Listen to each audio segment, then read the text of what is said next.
ഈശോ മിശിഹായ്ക്കും സ്തുതിയായിരിക്കട്ടെ. ഈശോയിൽ ഒത്തിരിയേറെ സ്നേഹമുള്ളവരെ, ഞാൻ ഫാദർ ജിനു പള്ളിപ്പാട്ട്. നിങ്ങൾക്കെല്ലാവർക്കും വേണ്ടി ഞാൻ പ്രാർത്ഥിക്കുന്നുണ്ട്. ദൈവം നിങ്ങളെ സമൃദ്ധമായിട്ട് അനുഗ്രഹിക്കട്ടെ. കുറച്ച് നാളുകളായിട്ട് അച്ഛൻ്റെ അടുത്ത് വരുന്ന പ്രാർത്ഥനകളിൽ മിക്കതും ഈ സാമ്പത്തിക ഞെരുക്കങ്ങൾക്ക് വേണ്ടി പ്രാർത്ഥിക്കണമെന്ന് പറയാനാണ്. അച്ഛൻ കടബാധ്യതകളാണ്, ലക്ഷങ്ങളാണ് ബാധ്യത. അച്ഛൻ പ്രാർത്ഥിക്കണം. ഈ കോവിഡ് കഴിഞ്ഞപ്പോൾ ഒത്തിരി പേര് അങ്ങനെ പ്രാർത്ഥിക്കാനായിട്ട് വിളിച്ചു പറയാറുണ്ട്. പലരും ഫോൺ വിളിച്ചും മെസ്സേജ് അയച്ചും ഒക്കെ പ്രാർത്ഥിക്കാൻ പറയും. വെച്ചാൽ കടബാധ്യതകൾ ഒത്തിരി കൂടി വരികയാണ്, ലക്ഷങ്ങളാണ് കൊടുത്തു തീർക്കാനുള്ളത്. എന്ത് ചെയ്യുമെന്നറിയാൻ പാടില്ല, എങ്ങനെ മുന്നോട്ട് പോകണമെന്നറിയാൻ പാടില്ല. ഞങ്ങളുടെ വരുമാന മേഖലയിൽ ഒത്തിരി പ്രശ്നങ്ങൾ, തടസ്സങ്ങൾ. അച്ഛൻ പ്രത്യേകമായിട്ട് പ്രാർത്ഥിക്കണം. ഇങ്ങനെ പറഞ്ഞുകൊണ്ട് ഒത്തിരി പേര് ഫോൺ വിളിക്കുന്നുണ്ട്. ഇപ്പോൾ പലരും ഫോൺ വിളിച്ച് കരയാണ്. കഴിഞ്ഞ ദിവസം ഒരു 55 വയസ്സ് തോന്നുന്നൊരു വ്യക്തി, ഒരു പുരുഷനാണ്, എന്നെ വിളിച്ചിട്ട് കരയാ. അച്ഛൻ, ഞാനിനി എന്ത് ചെയ്യുമെന്നറിയാൻ പാടില്ല, എൻ്റെ മക്കളെയും പിടിച്ചുകൊണ്ട് ഞാൻ എവിടെ പോവും? കടബാധ്യതയാണ് അച്ഛാ, ലക്ഷങ്ങൾ ബാധ്യതയുണ്ട്. അദ്ദേഹം പറഞ്ഞു വരുമ്പോൾ ഏകദേശം ഒരു 10-75 ലക്ഷം രൂപ ബാധ്യതയുണ്ട് ഈ മനുഷ്യന്. കോവിഡ് വന്നു, ബിസിനസ് തകർന്നു, എല്ലാം നഷ്ടപ്പെട്ടു. ഇനി മുൻപിൽ എന്നെ വിളിക്കുന്നത് ഇങ്ങനെയാണ് അച്ഛാ, ആത്മഹത്യ മാത്രം മുമ്പിൽ വഴിയുള്ളൂ, വേറെ വഴികളൊന്നും എൻ്റെ മുമ്പിൽ തെളിയണില്ല. ഞാൻ എന്താ ചെയ്യണ്ടേ? ഇത് പറഞ്ഞോട്ടാ എന്നെ വിളിച്ചിട്ട് കരയുക. എനിക്ക് വല്ലാത്ത സങ്കടം തോന്നി. 3 മക്കളുണ്ട്, 2 പെൺകുട്ടികളും ഒരു ആൺകുട്ടിയും. വലിയ പ്രതാപത്തിലൊക്കെ ജീവിച്ച ഒരു കുടുംബമാണ്, വലിയ സന്തോഷത്തോടെ കടന്നുപോയ ഒരു കുടുംബം. പെട്ടെന്ന് കോവിഡ് വന്നു, ബിസിനസ് തകർന്നു, എല്ലാം തരിപ്പണമായി, ആകെ ആത്മഹത്യയുടെ വക്കിലെത്തി നിൽക്കുക. ശരിക്കും പറഞ്ഞാൽ എൻ്റെ മുമ്പിൽ ആ മനുഷ്യൻ കരയുക. ഞാൻ എന്താ പറയേണ്ടതെന്ന് എനിക്കറിയാൻ പാടില്ല. കാരണം ഒരു പുരുഷൻ കരയുമ്പോൾ എനിക്ക് വല്ലാത്ത സങ്കടം വരും. അങ്ങനെ പെട്ടെന്ന് കരയില്ല. 55 വയസ്സിന് മുകളിലാകുമ്പോൾ കരയണ കാണുമ്പോൾ എനിക്ക് വല്ലാത്ത സങ്കടം തോന്നി. ഞാൻ മനുഷ്യനോട് കുറച്ച് നേരം ഒന്ന് സംസാരിച്ചു. അത് കഴിഞ്ഞ് പിന്നെ എന്തോരം കോളുകളാണ് വന്നതല്ല. കഴിഞ്ഞ ദിവസം ഒരു ചെറുപ്പക്കാരനാണ്, അച്ഛാ എനിക്ക് ഒരു ജോലിയിൽ, വരുമാന മേഖലയിൽ എന്നും പ്രശ്നമാണ്. നമ്മുടെയൊക്കെ ജീവിതത്തിൽ ഇങ്ങനെ സാമ്പത്തിക മേഖലയിൽ ഒത്തിരി പ്രശ്നങ്ങളുമായിട്ടാണ് നമ്മൾ ജീവിക്കണേ. പലവിധ തടസ്സങ്ങളും ബുദ്ധിമുട്ടുകളും കടബാധ്യതകളും. ബാങ്കിൽ നിന്ന് വായ്പ എടുത്ത് തിരിച്ചടയ്ക്കാൻ സാധിക്കുന്നില്ല, ലോൺ എടുത്തു, ലോൺ കിട്ടുന്നില്ല, ലോണിൻ്റെ പ്രശ്നങ്ങൾ, കടബാധ്യതകൾ, പലയിടത്തും നിക്ഷേപിച്ചു, എല്ലായിടത്തും പൊട്ടിപ്പോയി. അങ്ങനെ ഒത്തിരി പ്രശ്നങ്ങളുടെ നടുവിൽ ചിലർക്ക് കടം കൊടുത്തു തിരിച്ചു കിട്ടുന്നില്ല. ഇത് ഇന്ന് വന്നൊരു കോളാ, അച്ഛാ ഞാൻ ഇച്ചിരി പൈസ ഒരു വ്യക്തിക്ക് കടം കൊടുത്തതാ, ഇയാൾ തിരിച്ചു തരുന്നില്ല, എൻ്റെ ജീവിതം ആകെ ദുസ്സഹമായിരിക്കുക, ഒത്തിരി വിശ്വാസത്തോടെ കൊടുത്തതാ, കിട്ടുന്നില്ല, എന്ത് ചെയ്യും? ഇങ്ങനെ സാമ്പത്തിക മേഖലയിൽ ഒത്തിരിയേറെ പിരിമുറുക്കം അനുഭവിക്കുന്നവരാണ് നമ്മളിൽ പലരും. ഒത്തിരി പേര് അതിനെ ചൊല്ലി വിളിച്ച് പ്രാർത്ഥിക്കാൻ പറയാറുണ്ട്. എന്നെ കേട്ടുകൊണ്ടിരിക്കുന്ന നിങ്ങളോട് എനിക്ക് പറയാനുള്ളതും ഈ വിഷയത്തെക്കുറിച്ചാണ്. സാമ്പത്തിക മേഖലയിൽ ഉണ്ടാകുന്ന പ്രശ്നങ്ങളെക്കുറിച്ച്, കടബാധ്യതകളെക്കുറിച്ച്. ജീവിതം വഴിമുട്ടി നിൽക്കുന്ന അവസ്ഥയിലാണ് നീ ജീവിക്കുന്നതെങ്കിൽ, ഒത്തിരിയേറെ കടബാധ്യതകൾ നിനക്കുണ്ടെങ്കിൽ ഈ ടോക്ക് നിങ്ങൾ കേൾക്കണം. പറ്റുമെങ്കിൽ എല്ലാവർക്കും ഒന്ന് ഷെയർ ചെയ്ത് കൊടുക്കണം. ഇത് എല്ലാവരുടെയും ജീവിതത്തിൽ ഒന്ന് നിറയട്ടെ. പലപ്പോഴും എന്നെ ഇങ്ങനെ സമീപിക്കുന്നവർക്ക് കൊടുക്കുന്ന 3 വചനങ്ങളാണ് എനിക്ക് നിങ്ങളോട് പറയാനുള്ളത്. 3 വചനങ്ങൾ എന്നിങ്ങനെ ഒത്തിരി പേര് സമീപിക്കാറുണ്ട്. അപ്പോൾ അവരോട് ഞാൻ പറഞ്ഞു കൊടുക്കും. എപ്പോഴും ഞാൻ ബൈബിൾ വായിക്കുമ്പോൾ എനിക്ക് ഏറ്റവും കൂടുതൽ അങ്ങനെ ഹാർട്ട് ടച്ചിങ് ആയിട്ട് തോന്നുന്ന കാര്യങ്ങൾ ഞാൻ എഴുതി വയ്ക്കാറുണ്ട്. അങ്ങനെ എന്നെ സാമ്പത്തികമായിട്ട് അച്ഛാ ഒന്ന് എനിക്ക് വേണ്ടി പ്രാർത്ഥിക്കണമെന്ന് പറഞ്ഞ് ഒരു വ്യക്തി കടന്നു വന്നപ്പോൾ ഞാൻ ആ വ്യക്തിക്ക് കൊടുത്ത കുറച്ച് വചനങ്ങളാണ്, 3 വചനങ്ങളാണ് നിങ്ങളോട് പറയുന്നുള്ളൂ. ആ വചനങ്ങൾ നിങ്ങൾ എടുത്തൊന്ന് പ്രാർത്ഥിക്കണം. ആ വചനങ്ങളുടെ ശക്തിയാൽ നിങ്ങളുടെ ജീവിതത്തിൻ്റെ കടബാധ്യതകൾ മാറ്റിത്തരാനുള്ള വഴികൾ തമ്പുരാൻ തുറന്നു തരും. എനിക്ക് ആദ്യമേ തന്നെ ഒരു കാര്യം പറയാം, മറ്റുള്ളവരെ പറ്റിച്ചിട്ട് നീ പ്രാർത്ഥിച്ചിട്ട് കാര്യമില്ല. ഞാൻ ആത്മാർത്ഥതയോടെ പറയാം, പറ്റിച്ചിട്ട് പ്രാർത്ഥിച്ചിട്ട് കാര്യമില്ല. ദൈവത്തിൻ്റെ മുമ്പിൽ നിൽക്കുമ്പോൾ നിൻ്റെ ജീവിതത്തിൽ ദൈവത്തിൻ്റെ കൃപ കടന്നു വരണമെങ്കിൽ, അനുഗ്രഹം കടന്നു വരണമെങ്കിൽ നിൻ്റെ ജീവിതവും നല്ലതായിരിക്കണം. ഒരാളെ പറ്റിച്ചിട്ട്, ഞാൻ ബിസിനസ്സിൽ വേറെ ആളെ പറ്റിച്ചിട്ട് എനിക്ക് കടബാധ്യത വന്നിട്ട് ഞാനതിൽ രക്ഷപ്പെടണമെന്ന് വിചാരിച്ചാൽ നടക്കില്ല. നീതിമാൻ്റെ കൂടെയാണ് ദൈവത്തിൻ്റെ അനുഗ്രഹം ഉണ്ടാവുള്ളൂ. അത് സത്യത്തിൻ്റെ കൂടെയാണ് ദൈവം വസിക്കുകയുള്ളൂ. അല്ലാതെ തിന്മ ചെയ്തിട്ട്, തെറ്റിലൂടെ നടന്നിട്ട്, തിന്മകളിലൂടെ ജീവിതം കൊണ്ടുപോയിട്ട് ദൈവമേ ഇത് മാറ്റിത്തരണം, എൻ്റെ കടബാധ്യത ശരിയാക്കി തരണമെന്ന് പറഞ്ഞാൽ നടക്കത്തില്ല. ഞാൻ ഓൾറെഡി ഒരു കാര്യം പറയാം, ഈ പിശാചിനെയും ദൈവത്തെ ഒന്നിച്ചു കൊണ്ടുപോകാൻ പറ്റില്ല. ഒന്നെങ്കിൽ പിശാച്ച് അല്ലെങ്കിൽ ദൈവം. ദൈവം കൂടെ ഉണ്ടെങ്കിൽ നമുക്ക് സന്തോഷവും സമാധാനവും അനുഗ്രഹവും ഉണ്ടാവും. പിശാച്ചാണ് കൂടെയെങ്കിൽ സന്തോഷം ഉണ്ടാവില്ല, സമാധാനം ഉണ്ടാവില്ല, ജീവിതം തകർന്നു പോകും. ചിലപ്പോൾ തുടക്കത്തിൽ കുറച്ച് സന്തോഷം തോന്നും, ഒരാളെ പറ്റിച്ച് ഇച്ചിരി പൈസ സമ്പാദിച്ചു, ഒരു ഗുണവും ഉണ്ടാവില്ല. ആ സമ്പാദിക്കൽ വേറെ വഴിയിലൂടെ കടന്നു പോകും. എന്നാൽ നേരായ വഴിയിലൂടെയാണ് നീ പൈസ സമ്പാദിക്കുന്നതെങ്കിൽ, നേരായ വഴിയിലൂടെ നിനക്ക് കിട്ടേണ്ട തുകയാണെങ്കിൽ അത് നിനക്ക് കിട്ടിയിരിക്കും. അതുകൊണ്ട് നിൻ്റെ ജീവിതം സന്തോഷമുള്ളതായിട്ട് മാറും. ഒറ്റ കാര്യം ചിന്തിച്ച് നോക്കിയേ, നമ്മൾ ഒരു 1000 രൂപ ഉണ്ടാക്കി, ആ 1000 രൂപ നല്ല മാർഗത്തിലൂടെയാണ് ഉണ്ടാക്കിയതെങ്കിൽ നമ്മുടെ വീട്ടിലേക്ക് കൊണ്ടുവരുമ്പോൾ അത് സന്തോഷത്തോടെ ചെലവഴിക്കാൻ നമുക്ക് പറ്റും. 1000 രൂപ കള്ളത്തരം കാണിച്ച ഉണ്ടാക്കിയെങ്കിൽ നമ്മുടെ വീട്ടിൽ ചെല്ലുമ്പോൾ നമ്മുടെ കൊച്ചിനൊരു അസുഖം വന്ന ആ 1000 രൂപ തീർന്നോ? 1000 രൂപ വീട്ടിലിരിക്കണമെന്നുണ്ടെങ്കിൽ ആര് വേണം? ദൈവം വേണം. അതെപ്പോഴും ചിന്തിച്ചാൽ മതി. അപ്പോൾ ദൈവത്തിൻ്റെ കൂടെ നടക്കാനായിട്ട് പരിശ്രമിക്കുക. ദൈവത്തിൻ്റെ കൂടെ നടക്കുന്ന വ്യക്തിയുടെ ജീവിതത്തിൽ ദൈവം നിരവധിയായ അനുഗ്രഹങ്ങൾ വർഷിക്കും. അവൻ്റെ സാമ്പത്തിക മേഖലയും എല്ലാ കാര്യങ്ങളും ദൈവം ശരിയാക്കി തരും. തമ്പുരാൻ തന്നെ വചനത്തിൽ പറഞ്ഞിട്ടില്ല, നിങ്ങളാദ്യം എൻ്റെ രാജ്യവും നീതിയും അന്വേഷിക്കുക, ബാക്കിയുള്ളതൊക്കെ ഞാൻ തരാമെന്നാ തമ്പുരാൻ പറയണേ. അതിൽ നമ്മുടെ സാമ്പത്തിക മേഖലകളൊക്കെ പെടും, ബാക്കിയുള്ളതൊക്കെ തമ്പുരാൻ തന്നോളും. അത് നമ്മുടെ സാമ്പത്തിക മേഖലകൾ എല്ലാം പെടും കേട്ടോ. അപ്പം അതുകൊണ്ട് ദൈവത്തിൻ്റെ മുമ്പിൽ സാമ്പത്തിക മേഖല ഒത്തിരി പ്രശ്നങ്ങൾ, കടബാധ്യതകൾ ഉണ്ടെങ്കിൽ, ബാങ്കിൽ നിന്ന് വായ്പ എടുത്തിട്ട് തിരിച്ചടയ്ക്കാൻ സാധിക്കുന്നില്ലെങ്കിൽ, ബിസിനസ് പൊട്ടിപ്പൊളിഞ്ഞ് തകർത്ത് തരിപ്പണമായിട്ട് നിൽക്കുന്നുണ്ടെങ്കിൽ, ഒത്തിരിയേറെ കൊടുത്തു തീർക്കാനുണ്ടെങ്കിൽ, നീ ഒത്തിരി വിഷമിക്കുന്നവനാണെങ്കിൽ നീ ദൈവത്തിൻ്റെ മുമ്പിൽ കുറച്ചു നേരം ഒന്ന് പോയിരിക്കുക. എന്നിട്ട് ഞാൻ പറയുന്ന ഈ 3 വചനങ്ങൾ ഒന്ന് വായിച്ചു നോക്കണം. ആ വചനങ്ങളിലൂടെ നിൻ്റെ ജീവിതത്തെ കടത്തിവിടുമ്പോൾ ഒത്തിരിയേറെ ദൈവാനുഗ്രഹം നിനക്കുണ്ടാകും കേട്ടോ. നമുക്ക് ആ വചനങ്ങളൊന്നും കേൾക്കാം. തോബീത്തിൻ്റെ പുസ്തകം 4-ാം അധ്യായം 21-ാം തിരുവചനമാണ്. എല്ലാവരും ബൈബിൾ തുറന്ന് ആ ബൈബിൾ ഭാഗം അല്ലെങ്കിൽ ആ വചനം ഒന്ന് കാണപ്പടം പഠിക്കണം കേട്ടോ. അത് വളരെ സുന്ദരമായ ഒരു ബൈബിൾ വചനമാണ്. വചനം ഇങ്ങനെയാണ് പറയുക: മകനെ, നമ്മൾ ദരിദ്രരായി തീരുന്നതിൽ നിനക്ക് ആദി വേണ്ട. വളരെ സുന്ദരമായിട്ട് പറഞ്ഞു വയ്ക്കുക. നീ കടബാധ്യത അനുഭവിക്കുന്നെങ്കിൽ നിനക്ക് ആദി വേണ്ട. സാമ്പത്തിക ഞെരുക്കം അനുഭവിക്കുന്നതിൽ നീ ആദി വേണ്ട. നിന്റെ ബിസിനസ്, നിന്റെ വരുമാന മേഖല തകർന്നു പോയതിൽ നിനക്ക് ആദി വേണ്ട. വളരെ കൃത്യമായിട്ട് പറഞ്ഞു വയ്ക്കുക, മകനെ, നമ്മൾ ദരിദ്രരായി തീർന്നതിൽ നിനക്ക് ആദി വേണ്ട. പിന്നെന്താ? നിനക്ക് ദൈവത്തോട് ഭക്തി ഉണ്ടായിരിക്കുകയും നീ പാപത്തിൽ നിന്ന് ഒഴിഞ്ഞു നിൽക്കുകയും അവിടത്തേക്ക് പ്രീതികരമായത് അനുഷ്ഠിക്കുകയും ചെയ്താൽ നിനക്ക് വലിയ സമ്പത്ത് കൈവരും. വചനം പറയുന്നത് ഒന്നും കൂടിയും ദൈവത്തിൻ്റെ വചനം, ഇത് ഒരിക്കലും മാറ്റമില്ലാത്തൊരു വചനം. ആ വചനം പറയുന്നത് ഒന്നുകൂടി കേട്ടെ: മകനെ, നമ്മൾ ദരിദ്രരായി തീരുന്നതിൽ നിനക്ക് ആദി വേണ്ട. നിന്റെ ജീവിതത്തിൽ കടബാധ്യത ഉണ്ടായതിൽ നിനക്ക് ആദി വേണ്ട. ബാങ്കിൽ വായ്പ തിരിച്ചടയ്ക്കാൻ സാധിക്കാത്തതിൽ നിനക്ക് ആദി വേണ്ട. ബിസിനസ് ക്ലച്ച് പിടിക്കാത്തതിൽ നിനക്ക് ആദ്യം വേണ്ട. നിൻ്റെ വരുമാന മേഖലയിൽ എന്തെല്ലാം സാമ്പത്തിക ഞെരുക്കങ്ങളുണ്ടോ നിനക്ക് ആദ്യം വേണ്ട അതിനെക്കുറിച്ച്. എന്നിട്ട് എന്താ വേണ്ടേ?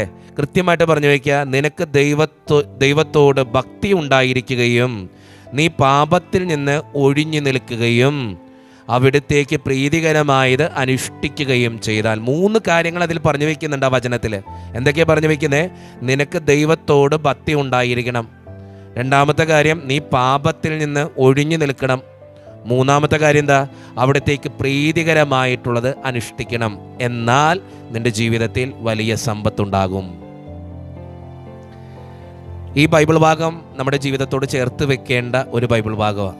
ഈ 3 കാര്യങ്ങൾ ചെയ്താൽ എന്ത് കിട്ടും? സമ്പത്തുണ്ടാകുമെന്ന് പറയണേ. സമൃദ്ധി ഉണ്ടാകും, ഐശ്വര്യം ഉണ്ടാകും.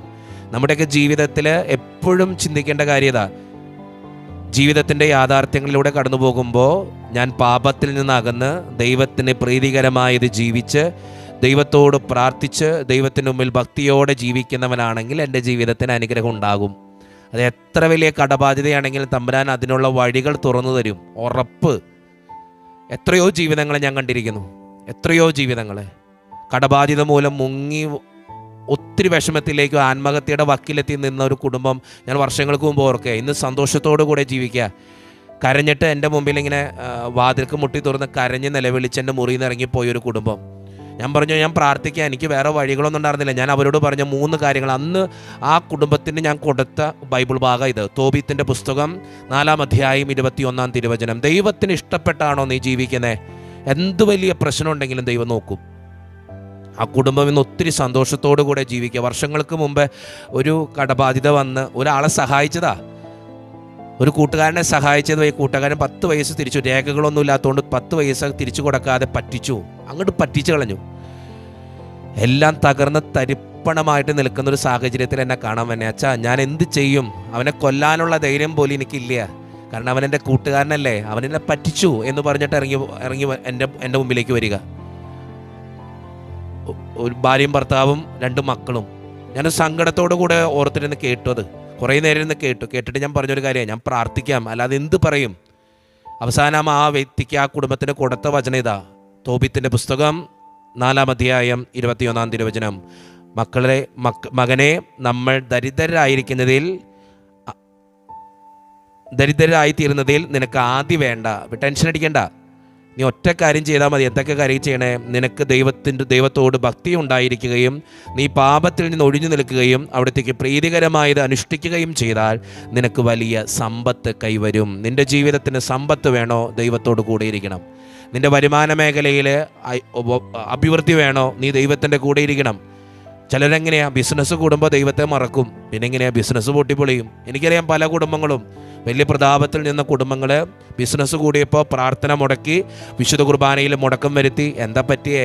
ബിസിനസ് തകർന്നു പോയി, ഒരു സന്തോഷം സമാധാനം ഇല്ലാണ്ടായിപ്പോയി. എത്രയോ കുടുംബങ്ങളെ നമുക്ക് കാണിച്ചു തരാൻ പറ്റും. അതുകൊണ്ട് എന്നെ കേട്ടുകൊണ്ടിരിക്കുന്ന ദൈവജനമേ, എനിക്ക് പറയാനുള്ള കാര്യം ഇത്രയേ ഉള്ളൂ. നീ ദൈവത്തിൻ്റെ കൂടെ ജീവിച്ചു നോക്കിയേ, ദൈവത്തിന് 1-ാം സ്ഥാനം കൊടുത്തു നോക്കിയേ, ബാക്കിയൊക്കെ നിൻ്റെ ജീവിതത്തിന് കിട്ടും. പണമായാലും പ്രതാപമായാലും എന്തായാലും തമ്പുരാൻ തരും.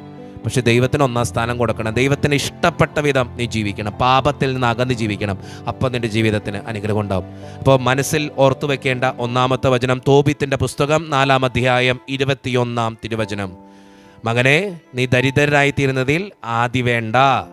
നിൻ്റെ ജീവിതത്തിൽ കടബാധ്യത ഉണ്ടെങ്കിൽ ആദ്യം വേണ്ട, ടെൻഷൻ അടിക്കണ്ട. ചെയ്യേണ്ട 3 കാര്യങ്ങൾ എന്തൊക്കെയാ? 1-ാമത്തെ കാര്യം, നിനക്ക് ദൈവത്തിൻ്റെ മുമ്പിൽ ഭക്തി ഉണ്ടാകണം. 2-ാമത്തെ കാര്യം, പാപത്തിൽ നിന്ന് അകന്ന് ജീവിക്കണം. 3-ാമത്തെ കാര്യം, ദൈവത്തിന് പ്രീതികരമായിട്ട് നീ ജീവിക്കണം. അങ്ങനെ ഉണ്ടെങ്കിൽ നിൻ്റെ ജീവിതത്തിൽ വലിയ സമ്പത്ത് കൈവരുമെന്നാണ് ഈ ബൈബിൾ ഭാഗം നമ്മളോട് പറഞ്ഞു വയ്ക്കുക. നിൻ്റെ ജീവിതത്തിന് ഐശ്വര്യം വേണോ? നീ ദൈവത്തിൻ്റെ കൂടെ നടക്ക്, നിൻ്റെ ജീവിതത്തിന് അഭിവൃദ്ധി ഉണ്ടാകും. 2-ാമത്തെ ബൈബിൾ ഭാഗം അത് യെശയ്യാ പ്രവാചകന്റെ പുസ്തകം. യെശയ്യാ പ്രവാചകന്റെ പുസ്തകം 45-ാം അധ്യായം 2-ഉം 3-ഉം തിരുവചനങ്ങളാണ്. എല്ലാവർക്കും അറിയാവുന്നൊരു വചന. എനിക്ക് ഏറ്റവും ഇഷ്ടപ്പെട്ട ഒരു ബൈബിൾ ഭാഗം അത്. പറ്റുമെങ്കിൽ ആ 45-ാം അധ്യായം 1 മുതൽ 8 വരെ ഒന്ന് തുറന്ന് വായിക്കണം കേട്ടോ. വളരെ അനുഗ്രഹമുള്ള ഒരു ബൈബിൾ ഭാഗമായിട്ട് എനിക്ക് എപ്പോഴും തോന്നിയിട്ടുണ്ട്. അതിൽ 2-ാമത്തെ വചനം എങ്ങനെയാ? ഞാൻ നിനക്ക് മുൻപേ പോയി മലകൾ നിരപ്പാക്കുകയും പിച്ചളവാതിലുകൾ തകർക്കുകയും ഇരുമ്പോടാമ്പലുകൾ ഒടിക്കുകയും ചെയ്യും. നിന്നെ പേര് ചൊല്ലി വിളിക്കുന്ന ഇസ്രായേലിൻ്റെ കർത്താവായ ദൈവം ഞാനാണെന്ന് നീ അറിയേണ്ടതിന് അന്ധകാരത്തിലെ നിധികളും രഹസ്യ ധനശേഖരവും ഞാൻ നിനക്ക് തരും. തമ്പുരാൻ്റെ കൂടെ നീ ജീവിച്ചാൽ നിനക്ക് വേണ്ടത് വേണ്ട സമയത്ത് തമ്പുരാൻ തരും.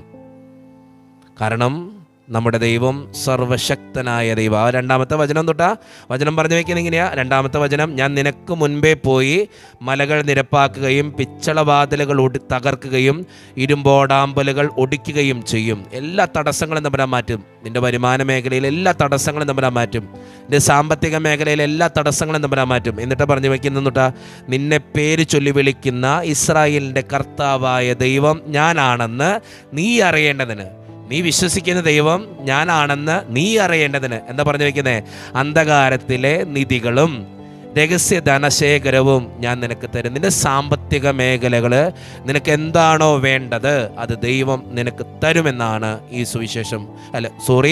ഈ ബൈബിൾ ഭാഗം നമുക്ക് പറഞ്ഞു തരിക.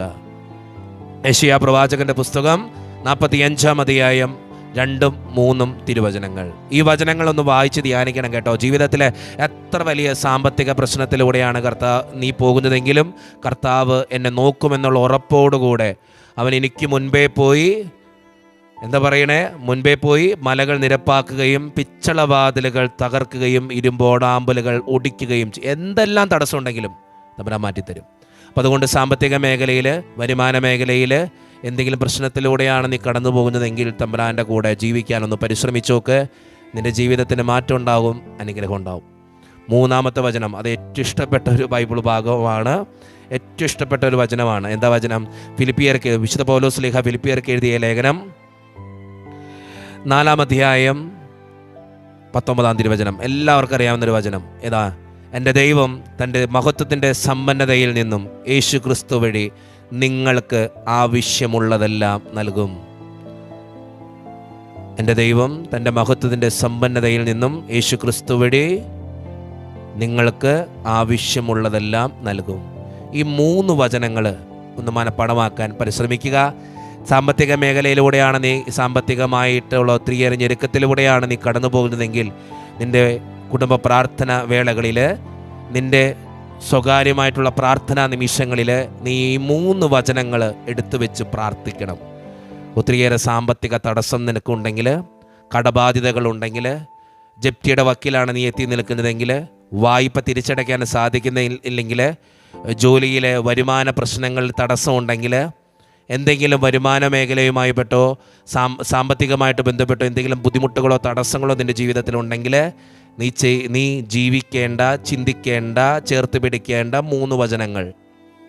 തോബിത്തിൻ്റെ പുസ്തകം എത്രാം അധ്യായം? 4-ാം അധ്യായം. അതിൽ കൃത്യമായിട്ട് പറഞ്ഞു വയ്ക്കുന്നുണ്ട്. 4-ാം അധ്യായം 21-ാം തിരുവചനം. യെശയ്യാ പ്രവാചകന്റെ പുസ്തകം 45-ാം അധ്യായം 2ഉം 3ഉം തിരുവചനങ്ങൾ. 3-ാമത്തത് വിശുദ്ധ പൗലോസ് ശ്ലീഹ ഫിലിപ്പിയർക്ക് എഴുതിയ ലേഖനം 4-ാം അധ്യായം 19-ാം തിരുവചനം.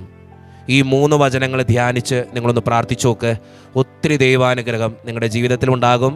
നിങ്ങളുടെ സാമ്പത്തിക മേഖലകളെ ദൈവം അനുഗ്രഹിച്ച് എല്ലാ തടസ്സങ്ങളും മാറ്റിത്തന്ന് നിൻ്റെ ജീവിതത്തെ ഐശ്വര്യപൂർണ്ണമാക്കുന്ന രീതിയിൽ, നിൻ്റെ ജീവിതത്തിൽ സമ്പത്ത് കൈവരുന്ന രീതിയിൽ നിന്നെ അവിടുന്ന് വളർത്തും. അതുകൊണ്ട് എന്നെ കേട്ടുകൊണ്ടിരിക്കുന്ന ദൈവജനമേ, ഇതെല്ലാവർക്കും ഒന്ന് ഷെയർ ചെയ്യണം കേട്ടോ. എല്ലാവരും ഈ ബൈബിൾ ഭാഗം, ഈ 3 ബൈബിൾ ഭാഗം ഒന്ന് വായിക്കട്ടെ. ഇത് വായിച്ചിട്ട് ധ്യാനിക്കട്ടെ. അവരുടെ പ്രാർത്ഥനാ വേളകളിൽ ഇത് ചേർത്ത് വെക്കട്ടെ.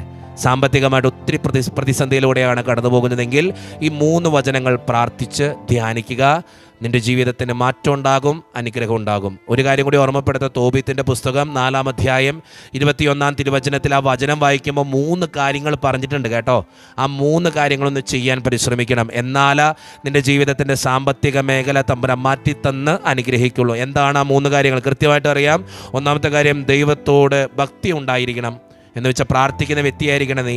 2-ാമത്തെ കാര്യം എന്താ? അവിടത്തേക്ക് പാപത്തിൽ നിന്ന് നീ ഒഴിഞ്ഞു നിൽക്കണം. 3-ാമത്തെ കാര്യം എന്താ? അവിടത്തേക്ക് പ്രീതികരമായത് നീ അനുഷ്ഠിക്കണം. പ്രീതികരമായത് പള്ളി പോകണം, കുമ്പസാരിക്കണം, ദൈവത്തിന് ഇഷ്ടപ്പെട്ട വിധം നീ ജീവിക്കണം, പ്രീതികരമായത് ചെയ്യണം. എന്നാലാ നിൻ്റെ ജീവിതത്തിൽ സമ്പത്തുണ്ടാവുള്ളൂ, അനുഗ്രഹം ഉണ്ടാകുള്ളൂ, കൃപയുണ്ടാകുള്ളൂ, അഭിഷേകം ഉണ്ടാകുള്ളൂ.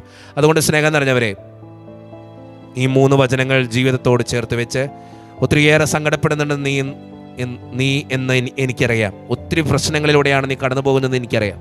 അതുകൊണ്ടാണ് പറയണേ, പലരും ഇന്നത്തെ കാലഘട്ടത്തിൽ സാമ്പത്തികമായിട്ട് ഒത്തിരി ഞെരുക്കത്ത് അനുഭവിക്കുന്നവരെ പലരും വിളിച്ചിട്ട് അച്ഛ പ്രാർത്ഥിക്കണ അച്ഛ, എങ്ങനെ അറിയാൻ പാടില്ല, എന്ത് ചെയ്യുമെന്നറിയാൻ പാടില്ല, മുൻപോട്ട് എങ്ങനെ, വീട് പണി പാതിയായി, ഇനി വഴികളൊന്നുമില്ല, സാമ്പത്തികമായിട്ട് ഒത്തിരിയേറെ തടസ്സം, പല പ്രശ്നങ്ങളാണ്.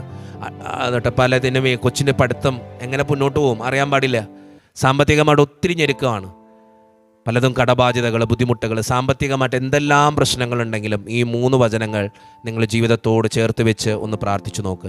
നമുക്കൊരു നിമിഷം ഒന്ന് പ്രാർത്ഥിക്കാം. കർത്താവായ ദൈവമേ, എൻ്റെ മുമ്പിലായിരിക്കുന്ന ഈ ജനത്തെ, ഈ വചനം കേട്ടുകൊണ്ടിരിക്കുന്ന ഈ ജനത്തെ പ്രത്യേകമായിട്ട് നീ അനുഗ്രഹിക്കണമേ. സാമ്പത്തികമായിട്ട് ഒത്തിരിയേറെ ഞെരുക്കത്തിലൂടെ കടന്നു പോകുന്നവരാണ് ഇവരെങ്കിൽ ഇവരെ നീ ഓരോരുത്തരെയും അനുഗ്രഹിക്കണമേ. തകർന്ന് തരിപ്പണമായിട്ട് ജീവിതത്തിൻ്റെ മുമ്പിൽ ഒന്നുമല്ലാതെ ആയിരിക്കുന്ന ഈ മക്കളെ നീ വിശുദ്ധീകരിക്കണേ കർത്താവേ. പ്രത്യേകമായിട്ട് ഈ 3 വചനങ്ങളിലൂടെ ഈ മക്കളെ ഓരോരുത്തരെയും അനുഗ്രഹിക്കണേ കർത്താവേ. നിൻ്റെ വചനത്തിൻ്റെ ശക്തിയാൽ ഈ മക്കൾക്ക് വേണ്ട അനുഗ്രഹങ്ങൾ നീ തുറന്നു കിടക്കണേ കർത്താവേ. ഇവരുടെ സാമ്പത്തിക മേഖലകളെ നീ അനുഗ്രഹിക്കണേ കർത്താവേ. ഇവരുടെ വരുമാന മേഖലകളെ നീ അനുഗ്രഹിക്കണേ കർത്താവേ. എന്തെല്ലാം തടസ്സങ്ങളും ബുദ്ധിമുട്ടുകളും ഉണ്ടെങ്കിൽ നീ അത് മാറ്റിക്കൊടുക്കണേ കർത്താവേ. കർത്താവായ ദൈവമേ, നിൻ്റെ മുമ്പിൽ കരഞ്ഞ് പ്രാർത്ഥിക്കുന്ന ഈ മക്കളുടെ പ്രാർത്ഥനകൾക്ക് നീ ഉത്തരം കൊടുക്കണമേ. കടബാധ്യതകളുള്ളവരുണ്ട്, വായ്പകൾ തിരിച്ചടയ്ക്കാൻ സാധിക്കാത്തവരുണ്ട്, ലക്ഷങ്ങൾ ബുദ്ധിമുട്ട് തടസ്സങ്ങളായിട്ടുള്ളവരുണ്ട്. ഈശോയെ, എല്ലാ സാമ്പത്തിക ഞെരുക്കങ്ങളും അങ്ങയുടെ മുമ്പിലേക്ക് ഞാൻ സമർപ്പിച്ച് പ്രാർത്ഥിക്കുന്നു. ഈശോയെ, പ്രാർത്ഥന കേൾക്കുന്ന ദൈവമേ, ഈ മക്കളെ ഓരോരുത്തരെയും അനുഗ്രഹിക്കണമേ. തോബിത്തിൻ്റെ പുസ്തകം 4-ാം അധ്യായം 21-ാം വചനത്തിൻ്റെ ശക്തി വെച്ച്, യെശയ്യാ പ്രവാചകൻ്റെ പുസ്തകം 45-ാം അധ്യായം 2-3 വചനങ്ങളുടെ ശക്തിയാൽ, വിശുദ്ധ പൗലോസ്ലീഹ ഫിലിപ്പിയർക്ക് എഴുതിയ ലേഖനം 4-ാം അധ്യായം 19-ാം തിരുവചനത്തിൻ്റെ ശക്തിയാൽ ഞാൻ ഈ മക്കൾക്ക് വേണ്ടി പ്രാർത്ഥിക്കുന്ന കർത്താവേ. സ്വർഗം തുറന്ന് ഈ മക്കളെ അനുഗ്രഹിക്കണേ കർത്താവേ. ഇവരുടെ സാമ്പത്തിക മേഖലകളെ ശക്തിപ്പെടുത്തണേ കർത്താവേ. ജീവിക്കാനുള്ള വരുമാന മേഖലകൾ തുറന്നു കൊടുക്കണേ കർത്താവേ. എന്തെങ്കിലും ബുദ്ധിമുട്ടുകളോ തടസ്സങ്ങളുണ്ടെങ്കിൽ നീ തന്നെ അത് മാറ്റി ഇവരെ ഓരോരുത്തരെയും അനുഗ്രഹിക്കണേ കർത്താവേ. ഈ വചനങ്ങൾ ചൊല്ലി പ്രാർത്ഥിക്കുന്ന ഈ മക്കളുടെ ജീവിതത്തിൽ നിൻ്റെ കൃപകളും അഭിഷേകവും അനുഗ്രഹവും നീ ചൊരിയണേ കർത്താവേ. ഈ വചനങ്ങൾ കേൾക്കുന്ന ഓരോ മക്കളിലേക്കും, ഇത് ഷെയർ ചെയ്യുന്ന ഓരോ മക്കളിലേക്കും നിൻ്റെ കൃപയും അഭിഷേകവും അനുഗ്രഹവും നീ ചൊരിയണേ കർത്താവേ. പ്രത്യേകമായിട്ട് പ്രാർത്ഥന കേൾക്കുന്ന ദൈവമേ, ഈ മക്കളുടെ ഓരോരുത്തരെയും നീ അനുഗ്രഹിച്ച് വിശുദ്ധീകരിക്കണമേ. ഇവരുടെ സാമ്പത്തിക മേഖലകളെ വിശുദ്ധീകരിക്കണമേ. അമ്മേ മാതാവ് ഇവർക്ക് വേണ്ടി പ്രാർത്ഥിക്കണേ. സകല വിശുദ്ധരെ ഇവർക്ക് വേണ്ടി പ്രാർത്ഥിക്കണേ. സാമ്പത്തിക ഞെരുക്കങ്ങൾ അനുഭവിക്കുന്ന ഈ മക്കളെ ഓരോരുത്തരെയും വിശുദ്ധീകരിച്ച് അനുഗ്രഹിക്കണമേ. കാരുണ്യവാനായ ദൈവം നിങ്ങളെ അനുഗ്രഹിക്കട്ടെ. പൗരോഹിത്യത്തിൻ്റെ എല്ലാ ശ്രേഷ്ഠതയും വെച്ച് ഞാൻ നിങ്ങൾക്ക് വേണ്ടി പ്രാർത്ഥിക്കുന്നു. കർത്താവായ ദൈവം നിങ്ങളുടെ പ്രാർത്ഥനകൾ കേട്ട് നിങ്ങളുടെ സാമ്പത്തിക മേഖലകളെ വിശുദ്ധീകരിച്ച് നിങ്ങൾക്ക് ഐശ്വര്യവും സന്തോഷവും സമാധാനവും നിങ്ങളിൽ ജീവിതത്തിൽ നിറയുകയും നിങ്ങളായിരിക്കുന്ന അവസ്ഥകളിൽ കർത്താവ് എല്ലാവിധത്തിലുള്ള തടസ്സങ്ങളും അകറ്റിക്കളഞ്ഞ് നിങ്ങളെ വിശുദ്ധീകരിക്കുകയും അഭിഷേകം കൊണ്ട് നിറയ്ക്കുകയും ചെയ്യട്ടെ. നിങ്ങളുടെ സാമ്പത്തിക മേഖലകളെ, വരുമാന മേഖലകളെ, അതിൻ്റെ തടസ്സങ്ങളെ എല്ലാം ദൈവം മാറ്റിക്കളഞ്ഞ് നിങ്ങൾക്ക് നല്ലൊരു വഴി തുറന്ന് തമ്പുരാൻ തരട്ടെ. സാമ്പത്തികമായിട്ടുള്ള എല്ലാ ഐശ്വര്യവും തമ്പുരാൻ നിങ്ങൾക്ക് തരട്ടെ. ജീവിതത്തിൻ്റെ ഏത് പ്രതിസന്ധിയിലൂടെയാണ് നീ കടന്നു പോകുന്നതെങ്കിലും ദൈവത്തിൻ്റെ കരം നിങ്ങളുടെ കൂടെ എന്നും ഉണ്ടായിരിക്കട്ടെ, ഇപ്പോഴും എപ്പോഴും എന്നേക്കും. ആമേൻ. ഓർക്കുക, ദൈവത്തിൻ്റെ കൂടെ ഇരിക്കുക, അവിടുത്തെ രാജ്യം അന്വേഷിക്കുക, അവിടുത്തെ നീതി അന്വേഷിക്കുക. ബാക്കിയുള്ളതൊക്കെ അത് നിൻ്റെ സമ്പത്താണെങ്കിലും എന്താണെങ്കിലും ദൈവം തരും. കേട്ടോ? ഈശോ മിശിഹായ്ക്കും സ്തുതിയായിരിക്കട്ടെ.